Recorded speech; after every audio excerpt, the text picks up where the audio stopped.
those of you who do not know, the Interconnection webinar series is an initiative spearheaded by our leadership unit. Ahead of the coronavirus crisis, we set out to create a webinar series that would connect young leadership from all over the world with engaging content from Israel's leading policymakers and researchers. Given the current situation, we understood the unique opportunity to provide the greater Keren HaYesod worldwide family with meaningful content and the opportunity to learn from and connect with leading experts on most pressing issues facing today's society from the comfort of your own home. Therefore, it's my great honor to introduce our distinguished lecturer, Ambassador Ron Prosor. Ambassador Ron Prosor is the head of the Abba Eban Institute of International Diplomacy at the Interdisciplinary Center Herzliya, IDC.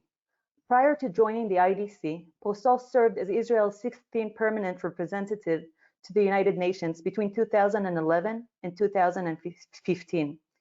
His previous role includes Israel Ambassador to the UK between 2007 and 2011, and Director General of Ministry of Foreign Affairs between 2004 and 2007. In his 3 decades at the Ministry of Foreign Affairs, Mr. Prosor carved out an international reputation as one of Israel's most distinguished diplomats. The Abba Eban Institute led international influence operation for European designation of Hezbollah as a terrorist organization, and their work played a pivotal role in Germany's recent resolution to fully designate the organization and conduct additional operation steps. Thank you for joining us today and leading today's session. Ambassador Prosor.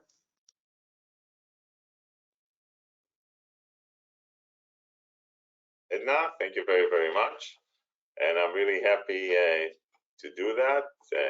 You said that I was the 16th permanent representative of Israel to the United Nations. There's nothing more temporary than the permanent representative. But I think the corona crisis opens up a series of questions which we are challenged by today, and also in the years to come. First and foremost, we were told for many, many years, hey guys, you know, nation states are not exactly the right way to work. We should open up borders.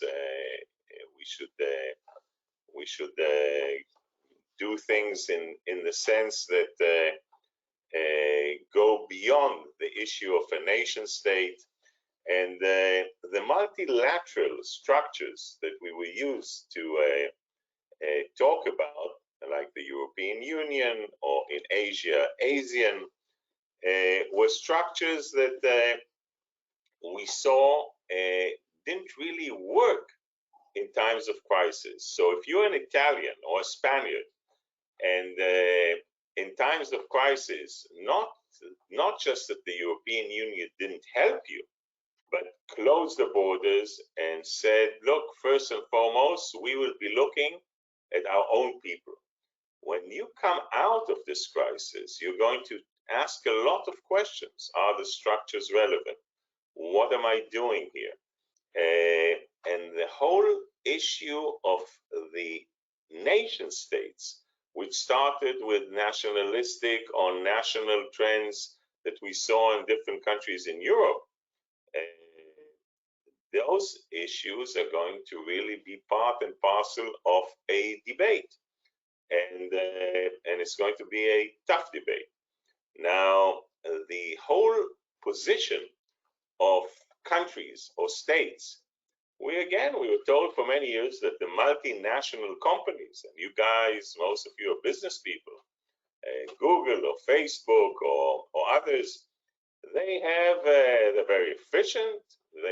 Some have a GDP per capita that in essence is bigger than some countries, and they can give answers, much better answers than states or countries which are not efficient enough.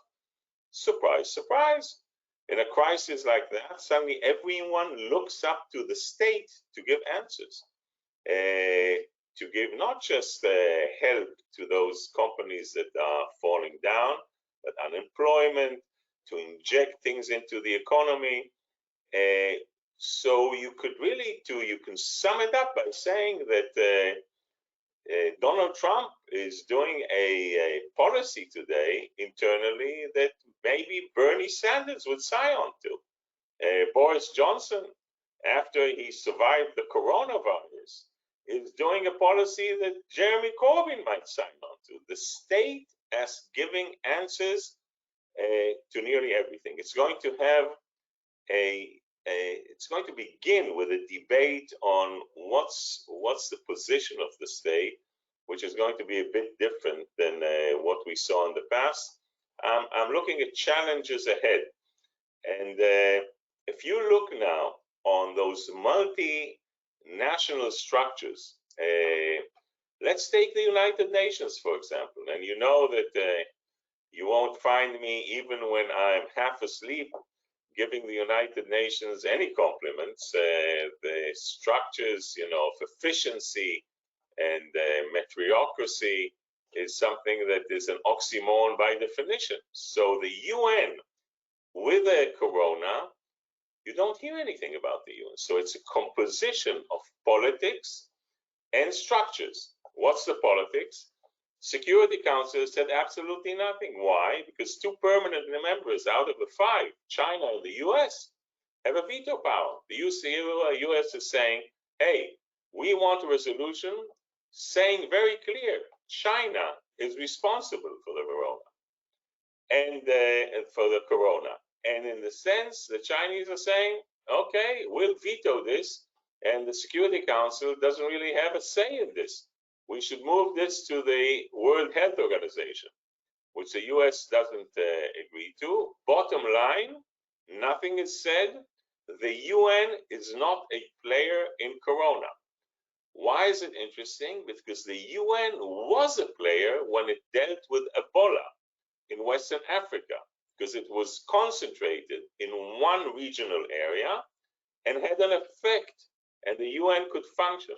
So we see the multilateral structures that I talked to about do not really connect. Now, in our region, 2 interesting things are happening. First and foremost, and people don't talk about it enough, the cooperation between Israel and the Palestinian Authority. The Palestinian Authority, good cooperation, very responsible, making sure that in places like Bethlehem and Hebron and other places in the West Bank, people are kept and rules and regulations are taking place. And you see that in a very, very positive and constructive cooperation, which I want to emphasize. Now, it's going to have an effect also vis-a-vis the Palestinian Authority position in comparison to Hamas. It shows that when push comes to shove, it's able to function efficiently, and better than what Hamas is doing down in Gaza. So this cooperation is also important. Internally in Israel, I think this also brought about a huge positive cooperation, which goes beyond just the tactics here. But this is the cooperation inside Israel society between Jewish and Arab-Israeli citizens, willingness on both sides, with the most sensitive issues of religion, Ramadan, Passover, so we have Muslim, Christian, and Jews working together in the Holy Land to save lives. And this is something that is really important and, to my mind, amazing. In our area, we see that Iran has been hit hard with the coronavirus. So you have a triple hit on Iran. First, oil prices, then sanctions, then the corona. And this has an effect on what happens with Iran and its ability to help Hezbollah or other elements that are relevant to the Israeli national security interests. Yes, you do see, not by divine interventions, explosions taking place in the Syrian-Lebanese area, because the Iranians continue to do stuff, but we know that there's real effects of this shutdown and the real financial crisis and economic crisis, in addition to the health crisis that is in Iran. It has an effect on what they're able to do and give Hezbollah, also for internal reasons. You have countries like Egypt, that of course is the most important country in the Arab world. Also, the issue of the corona, oil prices, and especially in Egypt, you have a situation where many Egyptians working in the Gulf that bring money back into Egypt. That is a minus. Tourism, of course, zero, and the Suez Canal creates also economic problems inside Egypt, which we as Israel have to look at, because it's really important on the stability. The same thing goes to Jordan, even tougher in Jordan. And what I said, again, workers working in the Gulf, the fact that oil prices are down, the fact that they have refugees, both from Syria and former Iraq, creates a real tension and pressure around us. We see that, not funnily enough, but interestingly enough, under the coronavirus, all those non-state actors, terrorist activities, I'm afraid to say that things can change rapidly, but you see a decrease in those elements, because most of the actors that I talked about are looking inward to keep their health and the people under a good situation. So if I had to wrap it up for you, I would say that there's one more thing that I want to talk about, which would have an effect, and that is China was the first that basically had the virus, but is also the first to come out of the virus. And you see China using this as a leverage inside Europe. So it's not coincidental that China is bringing in, of course,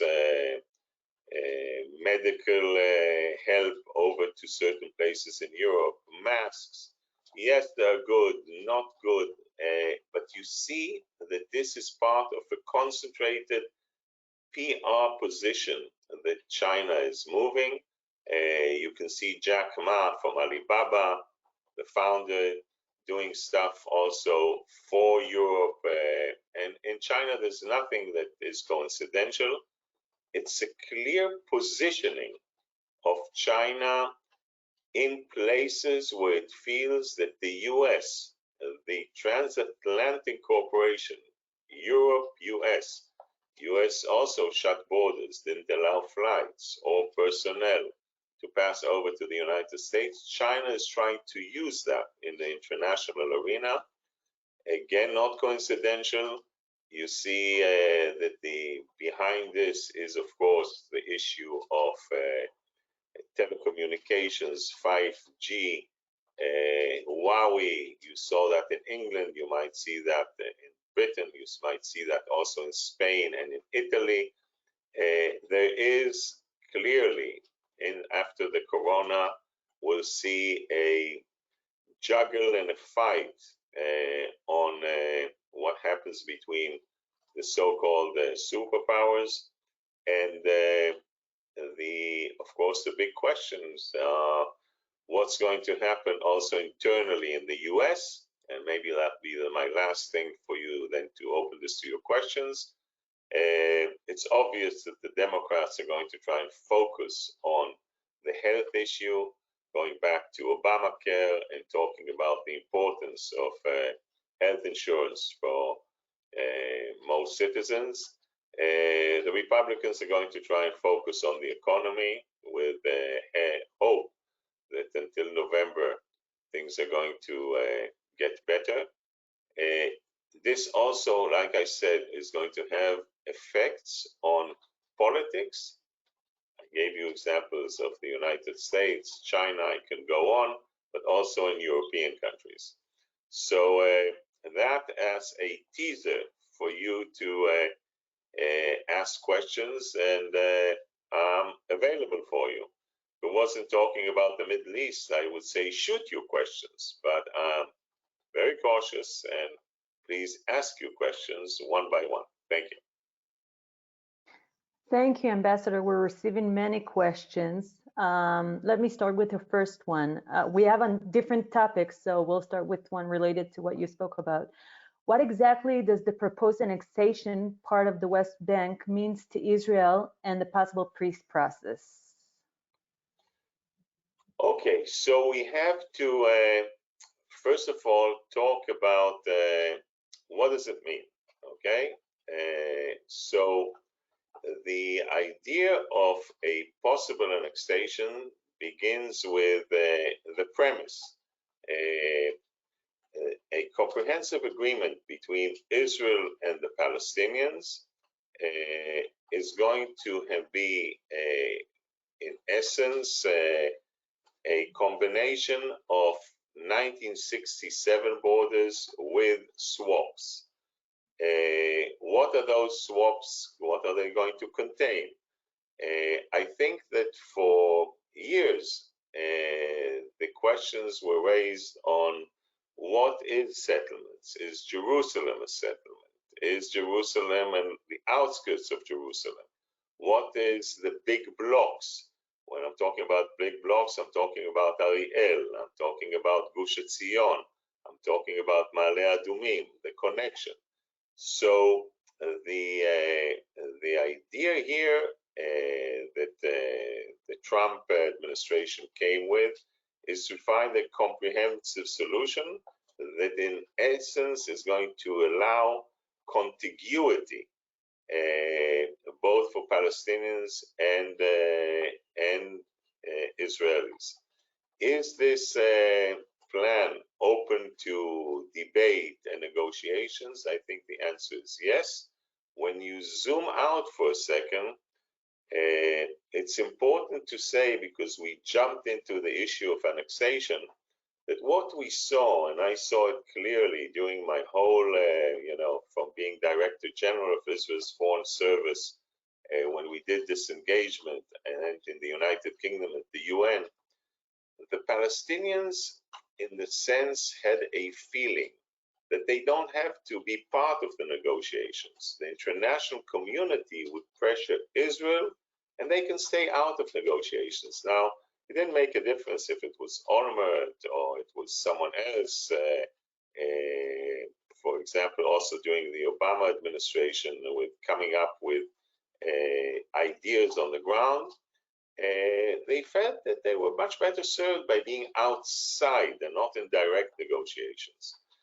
I think this is important because it says to the Palestinians, dear friends, go back to the negotiation table. This is the only place to find solutions and reach a comprehensive agreement. Thank you. The next question is, did the pandemic change Israel's relation with countries in the Middle East? Did it become better, worse, or will there be changes in the next future? Well, first, there's one thing that came out to the media, so I can repeat. The other things we leave us that, but there was a certain Gulf state that when Israel needed some ventilator machines, we cooperated with countries in the Gulf, and it was on both sides. So the cooperation especially on life-threatening issues and also on people in the countries around us. I think this is a good cooperation. It shows the importance of working together, confronting a common enemy. Usually we are, through the years have led to think that we are enemies, they are enemies, and I think the corona has put the right proportions in saying if we work together, we can save lives. And I see that in addition to very, very good relations that we have with the Sunnite Gulf states. I'd like to use this platform to really thank the Iranian regime, because no one has brought us more together with the Sunnite and Gulfis than the Iranians. Our relationship with the Gulf states that was always under the radar screen today is even more comprehensive. Again, a lot under the radar screen, but things are beginning to come out also. So positive in the future. Thank you. The next question is, how do you see the role of Russia in relation to Iran, supplying arms to Iran, and Syria vis-a-vis any future conflict in the Middle East? Okay, so I'll surprise you by saying that Russia plays more of a stability role in the region. Now, why would it surprise you? Because it doesn't look this way. So let's look at Russia's interests, okay? Beyond the naval bases in Tartus and Latakia, Russia saw going into Syria as a way to go back to the Middle East. Russia, in essence, saw the behavior pattern in Syria as a contrast to Libya. Russia could not forgive itself for not vetoing the resolution of the Security Council that allowed the Brits, the French, and the Americans to go after Gaddafi. And the minute Gaddafi went down, Libya disintegrated, melted down. We don't know who is who in Libya, and the whole erosion of Libya is always something that the Russians use in order to say, we will not allow that to happen in Syria. We're not in love with Bashar Assad. From our point of view, it could be Ahmed or Muhammad, but we would not allow chaos and erosion, and through Bashar Assad, we're able to leverage. Now, the Russians are playing a key role here. If you look, the Russians control nearly all the active players there. First of all, they say to Erdogan and Turkey, yes, you can come into Syria, but here is your zone, okay? They're saying to Bashar, yes, until here, we're allowing the Turks to enter. They can tell the Israelis, dear friends, we understand your national security interests, but you'll have to coordinate with us. Does Israel like it or any other player? The answer is no. But why did I say, and let's add the issue of Iran, Russian and Iranian interests in Syria do not coincide. They have completely different interests. And the issue is, until what line is Russia willing to Iran to encroach on Israel's Syrian border? Why is it relevant for Russia? Because Russia understands that if Israel's national security interests are being jeopardized, Israel will react. Israel's reaction can create instability in the region. Instability is against the core Russian interests here. And in the sense, Russia is the key player here. And it's interesting to see how, with really not much behind him, Putin is able to navigate quite effectively in this region. Okay, thank you. The next question is about the Palestinian. Are there up and coming Palestinian leaders who might freshen up the modus vivendi with Israel? First of all, it's a modus operandi, but I think we Israelis have learned, and through tough experience, that we should not decide for the Palestinians who the leaders are. They should decide for themselves.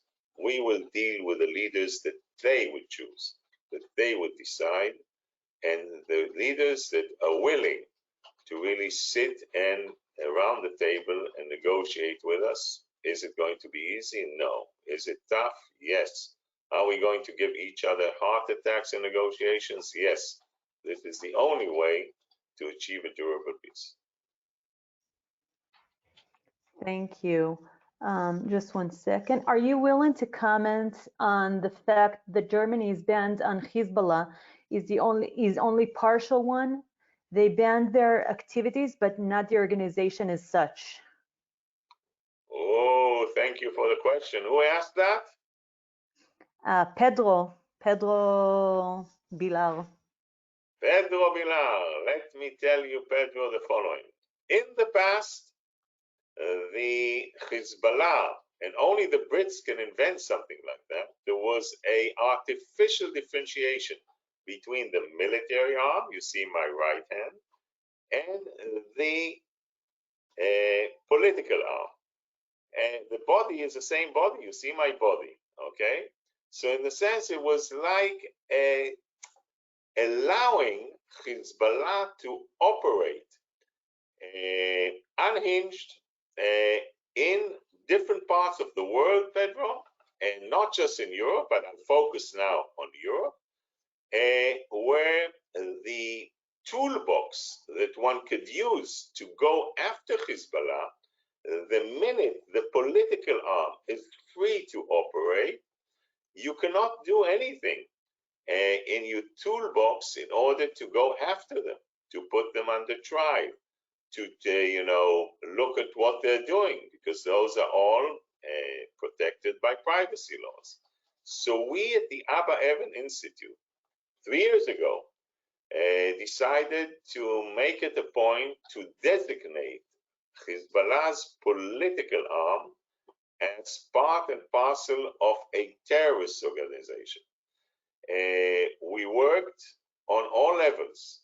We worked on the public domain. We talked to politicians. We also created a documentary film that showed what is happening inside Germany and how Hezbollah is using and abusing the democratic structures that allow them to get finances and money. For example, through money laundering, through trafficking, through charities that Hildegard from Germany goes to donate to an orphan charity, and she doesn't know, the poor woman, that the money is going to buy weapons for Hezbollah in Lebanon. So we were able to really factually go and show that the connection between what Hezbollah is doing inside Europe is something that has to be dealt with. Now, I have to tell you, Pedro, we are happy and proud that today in the United Kingdom designated Hezbollah its in entirety 6 months ago. And today it's Germany, and I hope that in the future, other European countries, in addition to Holland, that did it a couple of years back, will designate Hezbollah its in entirety as a terrorist organization, because it is a terrorist organization. And the minute you don't put your hand on the way they can get money, especially now because of the pressures from all the funders like Iran and others, this is a way to really put pressure and change Hezbollah not just because of what it's doing in the region, but because of what it's doing on European soil to European citizens.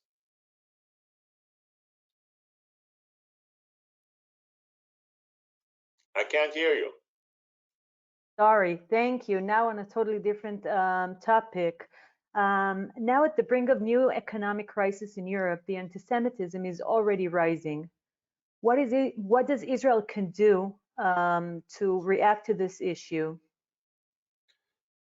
First, look, I think that, and I've been talking about this, anti-Semitism, beyond the fact that every country, and Jews are equal citizens in the United Kingdom, in Germany, in France, everywhere else, but the state of Israel has a responsibility to help in these situations, to all the Jewish communities abroad. This is part and parcel of what the state of Israel should be doing.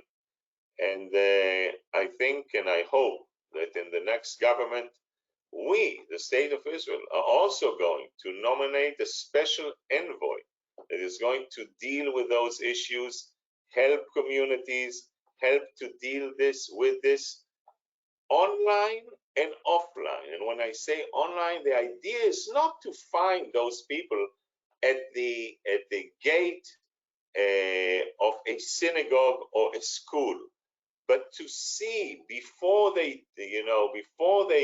act what they're planning to do on the social media, to be able to look at them, the way they incite, and fight this, because this is a fight for the future of the Jewish people. The stuff that is going on is unbelievable. Unbelievable. Jews are responsible for the corona, Jews are this, Jews are that. Anti-Semitism 2020, and the state of Israel has begun, but should be an active player and not just someone sitting on the side and passing judgment. Thank you. As Syria is very close to Israel, physically, technically, what kind of bilateral relation can Israel has with Syrian regime and other Syria's parties? I hope I understood the question well. Are we doing interparliamentary Israeli Knesset members moving to Damascus and vice versa? The answer is no. Do we have diplomatic ties with Syria? The answer is no. Are we in a state of war with Syria? The answer is yes. Are we able to pass messages to Syria through third parties? The answer is yes.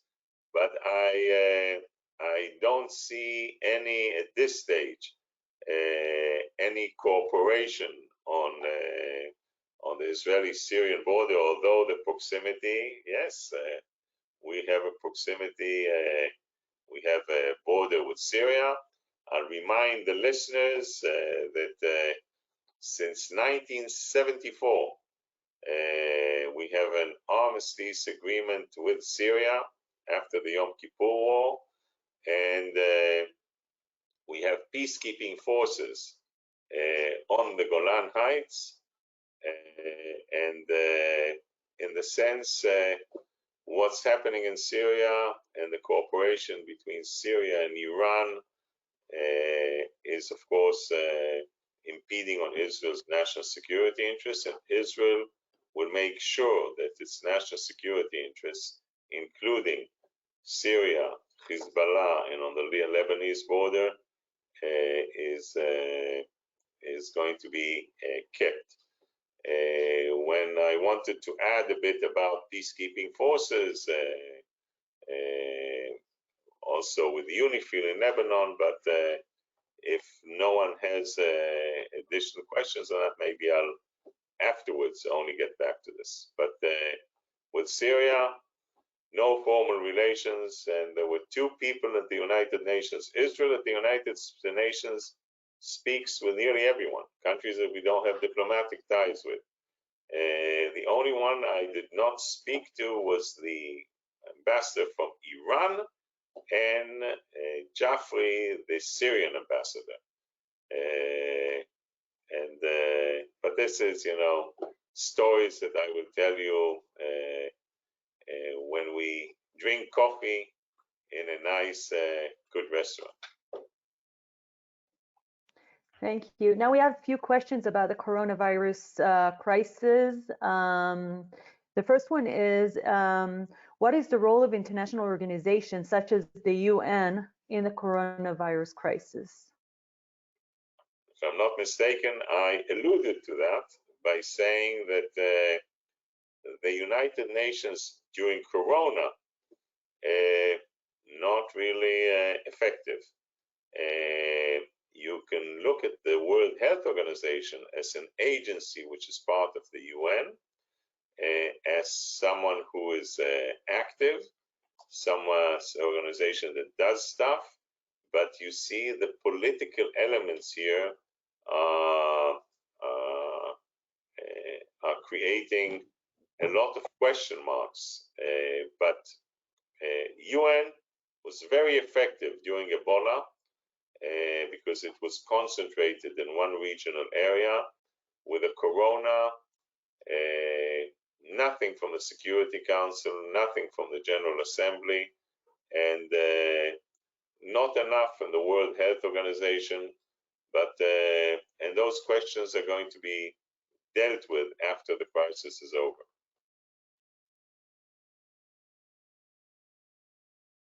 Thank you. What is your perspective regarding the internal politics in Israel and the economic situation that more than 1,000 people are unemployed in Israel and they need the real help of the government of Israel? What do I think about this? Like in every country, also in Israel, the situation is very, very tough. And it's a balancing act between, of course, public health and personal health and the horrific stuff that it does to the economy. People are losing their jobs. People are on all facets of life. And like I said, this is the time for the government to come in. Yes, I know there's a lot of criticism from my family members and good friends on the fact that the government is not operating quickly enough. We as Israel have a tendency, it takes us a bit of time to really get moving, but I think at the end of the day, we are going to try and help people because look, people all their lives, all the things that they put everything that they had, all in investments and projects and life projects are falling down because of this. So I would say we have to go back as quickly as humanly possible to getting the economy running again, and it's going to be different. It's going to be different. Look, I don't know how many people from South America here. I heard Pedro, but the South Americans, like Israelis, we love to hug and kiss, and just think on culturally how it's going to be different. So we are going to, first of all, the government needs to really put its hands in its pockets and help people, because helping people at the end of the day will help the country and the economy, and we have to come out of it, and it's tough. It's very tough. Thank you. Why Israel does so little to push the San Remo resolution in its last year's policy of communication and peace process? First of all, thank you for the question. San Remo. Look at, this is unbelievable.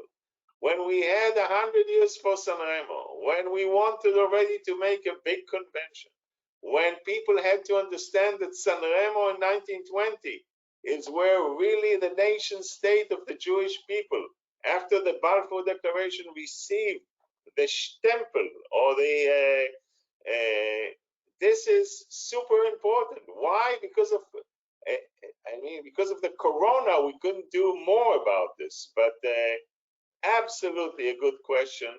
We should drive this issue for people to understand that San Remo is, most people, not professionals, don't understand that San Remo was really one of the most crucial things for the nation state of the Jewish people and a Jewish homeland.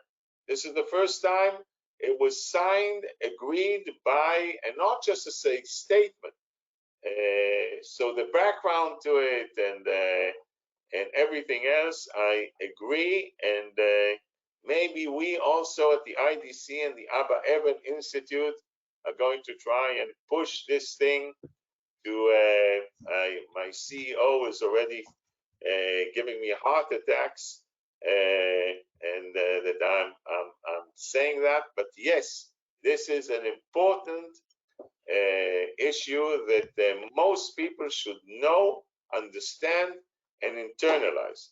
Sanremo, 1920, very important.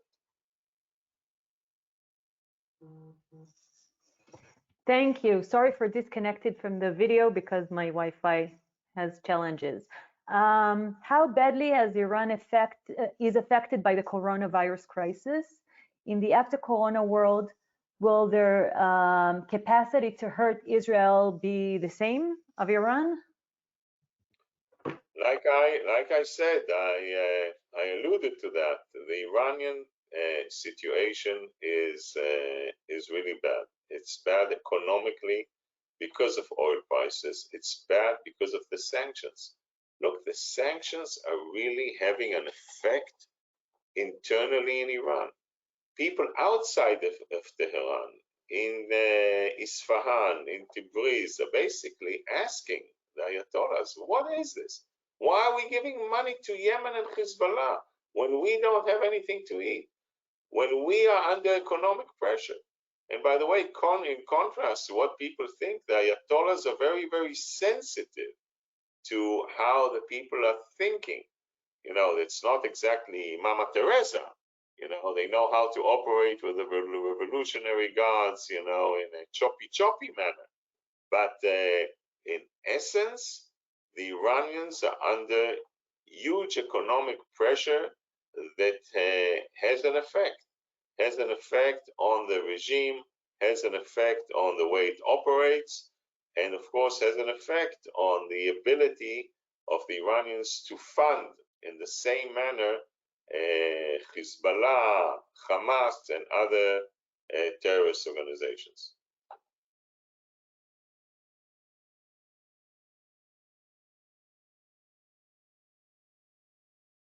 Hello?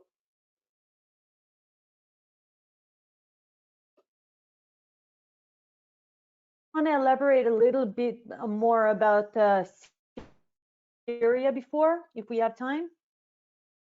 I couldn't hear the beginning of your sentence, so please repeat it. Before that, you said if we're going to have a bit more time, you're going to elaborate a little bit more about one of the questions. To elaborate, I forgot on what. Okay, so I see we have technical challenges here. So let's conclude here. I want to thank you, Ambassador Prosor, for a fascinating and insightful lecture and for taking the time to be here with us today. I want to also thank the Abba Eban Institute for being a partner of this initiative. And thank you everyone for joining us today. Please make sure to follow us on Facebook for information of our upcoming lectures. Just a second, Edna, I want to say something. I want to thank you, members of Keren HaYesod, all over the world, for doing such an amazing work for the state of Israel, the people of Israel. And I know a thank you from an Israeli representative doesn't come every day. So cherish the moment. Thank you very, very much, and keep safe and healthy. Thank you, Ambassador. Shalom, shalom. Shalom. Shalom.